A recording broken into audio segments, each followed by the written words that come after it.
नमस्कार, आप देख रहे हैं हमारा समाचार और मैं हूं आपके साथ दिव्या शेखावत। भंबारी जयपुर की छात्रा रही कोमल गुर्जर ने देश में 590वीं रैंक प्राप्त कर भारतीय प्रशासनिक सेवा अधिकारी वो बनी है। बता दें, गुरुवार को कोमल गुर्जर का मधु सीनियर सेकेंडरी स्कूल मेघजी बाबा का स्थान भंबारी पहुंचने पर स्कूल छात्राओं, स्टाफ, प्रशासन ने भावभीना स्वागत व सम्मान किया।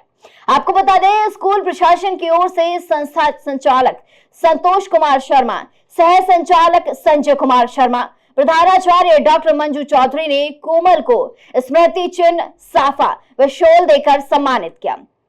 इस अवसर पर स्कूल व्याख्याता रामलाल चौधरी, ओम प्रकाश बुनकर, मुकेश यादव, जितेंद्र सिंह, बलवंत सिंह, सुरेंद्र तथा स्कूल की अध्यापिकाएं पिंकी, ममता, प्रियंका, सुरज्ञान, अनीता, मीरा सहित कोमल का इन सभी लोगों ने स्वागत किया। इस अवसर पर दुर्जनियावास सरपंच नारायण हरिद्वाल, विवेक कॉलेज के रतन सहित लक्ष्मी नारायण शर्मा, राम प्रसाद सहित स्कूल की सभी छात्र छात्राएं उपस्थित रही। उल्लेखनीय है कि कोमल गुर्जर का पैतृक गांव जिला अलवर का नारायणपुर है। दरअसल कोमल ने अपने पिता डॉक्टर राम गोपाल गुर्जर व माता सरोज देवी को अपनी सफलता का श्रेय दिया है। धन्यवाद। सबसे पहले तो प्रिंसिपल मैम का और संतोष जी सर का बहुत बहुत धन्यवाद कि इतना सम्मान और आदर देने के लिए। और अभी आप सभी बच्चों का भी धन्यवाद कि इतनी धूप में बैठे हैं मुझे सुनने के लिए। मैं चाहूँगी कि मैं जो भी बोलूँ उससे आप सभी को कुछ मोटिवेशन मिले, ताकि आप यहाँ जो बैठे हैं उसका कुछ उद्देश्य निकल पाए। तो पहले तो मैं यही बोलूँगी कि जब मैं 9th क्लास तक थी तो मैं इंग्लिश मीडियम स्कूल में पढ़ती थी। फिर मैं यहाँ पे आई 10th क्लास में, तो हिंदी मीडियम स्कूल थी ये। उस वक्त मुझे लगता था कि यार कैसे होगा मेरे से, हिंदी इंग्लिश से हिंदी स्विच किया मैंने, कैसे होगा। लेकिन सभी जो टीचर्स थे, उस वक्त के जो टीचर्स हैं मुझे आज भी याद है। संतोष जी सर, जिन्होंने हमेशा मुझे मोटिवेट किया, वो हमेशा खड़े थे वहाँ पे। दूसरे जो थे, जिन भी 10th क्लास में मैं यहाँ पे आई थी, और उस वक्त ओम जी सर थे जो हमें संस्कृत पढ़ाते थे, तो उनके 2 थप्पड़ मुझे हमेशा याद है। यहीं पे गिरी थी मैं थप्पड़ खा के, बहुत तेज थप्पड़ थे वो।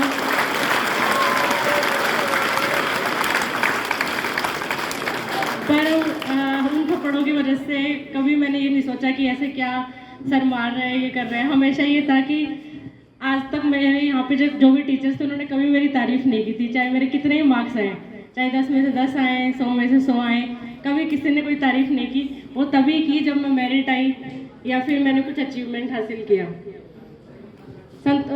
उसके बाद मैथ समय पढ़ाते थे मुकेश जी सर।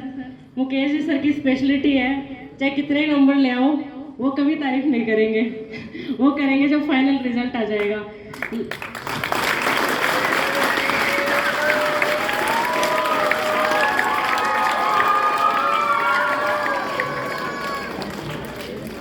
और मुकेश जी सर की एक विशेषता ये भी है कि इनको इम्प्रेस करना सबसे ज़्यादा डिफ़िकल्ट है यहाँ पे। तो ये थे सर, मुकेश जी सर। बाकी बहुत टीचर्स थे जो अभी तो नहीं है यहाँ पे।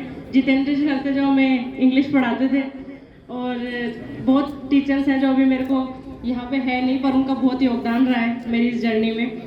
यहीं पे लाइन लगती थी और मैं डंडे खाती थी संतोष जी सर से आधे नंबर ना आने पे। मैं सोचती थी आधा ही नंबर तो कम आया है, क्या हो गया। तो बहुत डंडे पड़े मुझे, और जिस दिन मैं सेलेक्ट हुई तब मेरी तारीफ हुई थी बस। और आज जो इतना सम्मान मिल रहा है वो शायद इन्हीं डंडों की वजह से ही है। और मैं यही कहना चाहूँगी कि कहते हैं कि टीचर्स जो होते हैं वो एक इंसान को, मूर्ति को एक अच्छा स्वरूप देते हैं। तो मेरे परिप्रेक्ष्य में भी ये बहुत ही ज़्यादा वो है कि मेरे को भी इन्होंने ही एक मूर्ति का रूप दिया है। इन्होंने हमेशा मुझे मोटिवेट किया कि करना है, कुछ करना है।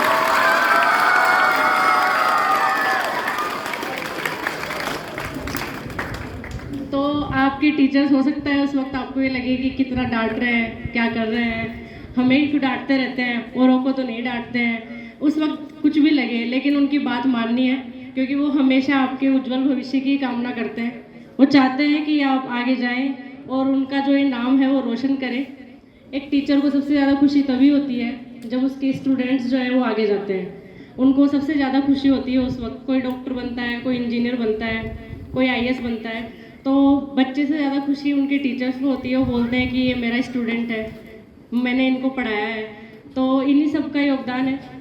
और आपको एक दिन ये चीज़ें याद आएंगी कि हम स्कूल में ऐसे मार खाते थे, फिर हम बन गए आज, फिर आप भी एक दिन ऐसे ही आके यहाँ पे बोलोगे। तो मैंने यही सीखा है हमेशा अपनी जर्नी में कि जो भी काम करो, कोई भी काम दिया गया है आपको, आप पढ़ रहे हो तो उसमें 100% पढ़ाई करो।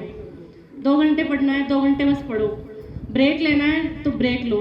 ओम जी सर तो बहुत अच्छा टाइम टेबल बनाते हैं, इनसे बनवा लो टाइम टेबल, ये हमेशा बनाने के लिए रेडी रहते हैं। तो जो भी काम करो उसमें अपना 100% दो। खेलने जा रहे हो आधे घंटे, अच्छे से खेलो, उस टाइम कुछ मत सोचो पढ़ाई का, बस फिर खेलो। तो यही है कि अपना 100% दो। मैंने भी पहले MBBS किया गवर्नमेंट मेडिकल कॉलेज से, फिर मैंने सोचा कि मैं UPSC की तैयारी करूँगी। तो मैंने 2023 में अपनी प्रिपरेशन स्टार्ट की थी और मैंने यही सोचा था कि एक ही बार में जितना मेरे से हो पाएगा उतना बेस्ट देने का मैं प्रयास करूँगी। और ऐसा ही हुआ। जब मैंने 2024 का प्रीलिम्स दिया, फिर मेंस दिया और इंटरव्यू दिया, तो बोलते थे पापा कि क्या होगा, कैसा होगा। तो मैं यही बोलती थी कि अब मैंने तो अपना काम कर दिया, अब देखते हैं भगवान जो करेंगे अच्छा ही करेंगे। और इसी का परिणाम है आज मेरी ये रैंक आई है। तो ये जो मेरा सक्सेस है उसके पीछे भगवान का, मम्मी पापा का जो सपोर्ट रहा है, मेरी बहन का सपोर्ट रहा है, भाई का सपोर्ट रहा है, टीचर्स का इतना सपोर्ट रहा है। और इन सब के पीछे जो बैकग्राउंड में जो मेरे साथ मेहनत की है इन सारे टीचर्स ने पहले, उन सभी का बहुत बड़ा योगदान है। तो इन सभी को मैं दिल से धन्यवाद देना चाहूँगी। और आज जो इतना सम्मान और रेस्पेक्ट मुझे मिला है उसके लिए भी बहुत बहुत धन्यवाद। और मैं यही चाहूँगी कि आप सभी बच्चे यहाँ से जब निकलें तो ज़िंदगी में जो भी आपका सपना है, चाहे डॉक्टर बनने का हो, इंजीनियर बनने का हो, IAS बनने का हो, और भी किसी सर्विस में जाने का हो, स्पोर्ट्स में जाने का हो, तो आप उस काम को बस पूरी लगन से करें, ताकि ज़िंदगी में कभी ऐसे न बोलना पड़े कि यार काश उस वक्त मैं ये कर लेता तो शायद आज मैं ये होता। क्योंकि ज़िंदगी में आप 20-30 साल जब तक रहते हैं, जब जितनी मेहनत करते हैं, वही आपके भविष्य को बताता है कि आप भविष्य कैसा जिएंगे। अगर आप अपने जवानी के दिनों में इस वक्त डिस्ट्रैक्ट हो जाएंगे तो आपका जो फ्यूचर है वो कहीं ना कहीं इम्पैक्ट होगा। तो आप ये जो ज़िंदगी के 25-30 साल है शुरू के, उसमें जमकर मेहनत करो। उसमें जमकर मेहनत करोगे तो भविष्य बहुत उज्जवल होगा। फिर मेहनत करने की ज़रूरत नहीं पड़ेगी भविष्य में।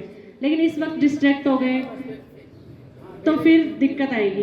तो इसलिए बस अपने टीचर्स की बात माने और अपना बेस्ट देने की कोशिश करें और बस हार्ड वर्क करते रहें। सफलता ज़रूर मिलती है, एक दिन टाइम आता है, टाइम लगता है पर टाइम आता ज़रूर है। ठीक है, थैंक यू।